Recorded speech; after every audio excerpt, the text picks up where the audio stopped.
the oil. It's been 5,000 miles since the last oil change, and yeah, this car does not burn a drop of oil. If you want to see how Eddie GS350 changes the oil, stick around to the end of the video. It's freaking hot out here, so let's get started. Got these ramps from Rockwell. The reason I got these ramps is because supposedly these are kind of low profile ramps. They do look pretty small. Let me see if, yeah, they might work. Barely. They are a little skinny though, how wide they are.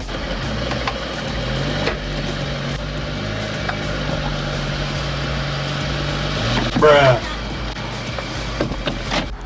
Oh yeah, it looks pretty solid. Safety first. Make sure that and that are in place. For your drain plug, you're gonna wanna use a 14. With my car being lowered and this being low profile ramps, it's kind of hard to see where everything's at, but the drain plug is right there. So that's it right there. Also guys, put on some gloves. You're gonna be touching oil. You know, you just don't want that stuff on your hands. Oh shoot. Alright, that looks pretty good. So, I'm stuck because I have the other glove is filled with oil and I can't fit this hand in to take the other glove out. So I don't know, I think I'm gonna have to figure out how to get this glove off with one hand. If I pull my hand out, because it's filled with oil, I'm gonna get oil all over the driveway. So I'm just stuck in this position. Oh man. All right, I'm just gonna pull this hand out super quick. I'm trying to get oil. Take the glove off. Okay, cool. All right, so if we open that guy up just a little bit, let some air in. That way more oil will flow out. Oh, yeah, so I don't know why. The GS always does that. Like, that vapor comes out. I don't know, it's just, I never had a car do that before, but this car does it on all oil changes. I mean, nothing bad has happened to the car, but this is really important. There should be a little drain plug gasket here.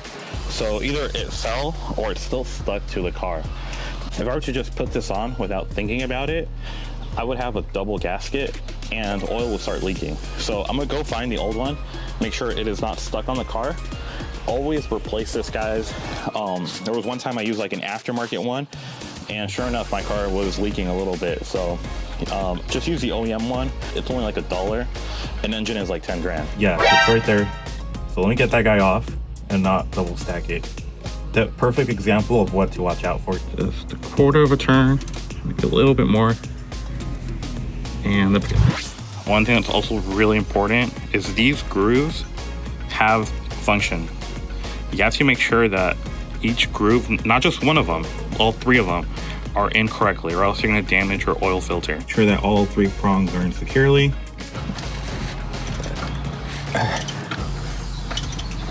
So here's the old filter. Set that to the side. You also wanna make sure that you clean these threads because you don't want like any dirt to be caught in between them. And then we're gonna remove this gasket right here. It's kind of hard to see the gasket because it's like black on black. There we go. All right, so once you have that gasket off, your kit should come. This is for like the all-wheel drive model. If you got rear-wheel drive like me, you don't gotta worry about it. The only one you really need is that bigger gasket.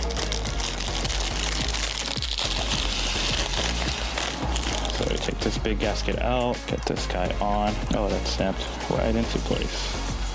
And I'm gonna kind of just give it a little bit of oil, lube it up, just use some of that existing oil on here. And make sure there's like definitely nothing in there before you put it back in. All right, that looks good. So now we're gonna put this filter in and he's ready to go back in. Always hand tighten this when you're putting it back in. You want to make sure the threads are, you know, threading in correctly, because I don't want to know how much it costs or how pain in the ass it would be if you cross thread this. But all right, let's get it in. So it is snug and just quarter turn, and that's it. All right, that's been the hardest oil change ever, but the oil I'm using is Pennzoil Ultra Platinum.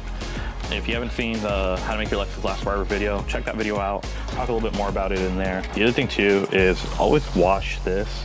That way you're not like putting more dirt into your engine. But it's already open. All right, whatever. And the GS350 rear-wheel drive 2016 through 2020. uses 6 quarts of 6 quarts of oil. Make sure everything's closed up, and yeah, hopefully there's no knocking noise right now. I got lucky. I forgot I left that down there, and if the car like scraped up against it, it could have spilled the whole entire thing. But I meant to do it, right? What's gonna be the first thing you do? The tail lights. The tail lights? Yeah, the ones that are all one piece. It's like the ones that have the bar, right? What's the second mod you're gonna do? The ducktail, definitely. Oh, I see. Spend $1,000 on that one. These cars aren't cheap. So, what's new on the car? So far, the tail lights, the spoiler, and then obviously an exhaust and the light reflectors. Oh, really? These are connected. Oh, so they turn on? Yeah, they turn on and they're braking. I was hoping it would be a signal guard. The signal? It's just a brake. Oh, snap. That's actually pretty cool. Just idle? Yeah. When it turns to dark, and then when I brake, it lights up. Damn, that's actually pretty cool. People that say like, oh, you know, I'm gonna do this, I'm gonna do that, and they never do it. But Angel actually did it. Angel's order right here. Thank you, Sheeta, very much. Oh, damn. Oh, that's Dude. cool. I used this one, and this one's a pain in the ass to remove. Oh, yeah, that one. And the buttons are all getting the stretchy part over it. Yeah. No, that one's way easier to put on. Oh, damn. I got a smaller one too? That's nice. So it'll fit in there. Encapsulated. Yeah. That's a nice case for sure. And the cool thing is, it still has like the Lexus logo. Yeah. Yeah. All the way down there. Oh, that's so cool, dude. You made them too. You make those? Oh, yeah. I'll buy one from you. Oh, really? I like that style more. I don't like how ours. Yeah, so all the buttons work. That's the cool thing. Look what I got back in stock. Black leather. I want to give a special shout out to all you guys who bought a black key fob. I don't have any more black key fobs to show, but I got a burgundy one right here. I never thought I'd actually sell out of key fobs, but you guys bought me out, which is pretty cool. So thank you guys. I got some more black ones up on the site, so if you want one, you can cop at ekcstore.com. And you know what? Let me give you guys a little bit behind the scenes. One of the reasons why it took so long for the leather to come in is because I'm really picky on the leather I use. I knew if I was gonna make a product, I didn't wanna make no Mickey Mouse product.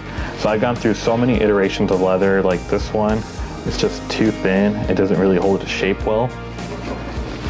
This one is way too thick. So what happens is you can't press these buttons because of how thick this leather is.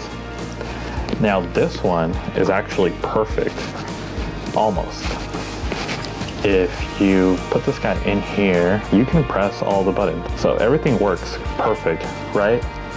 No, if you look right there, you see that scratch? So because of how smooth this leather is, it scratches really easily. So I was like, you know what? I'm not selling no Mickey Mouse product. This one is the perfect thickness and also doesn't scratch easily. If you made it to the end of this video, you already know what I'm about to say. I always appreciate it. So like, comment, subscribe, and as always, as I always say, peace.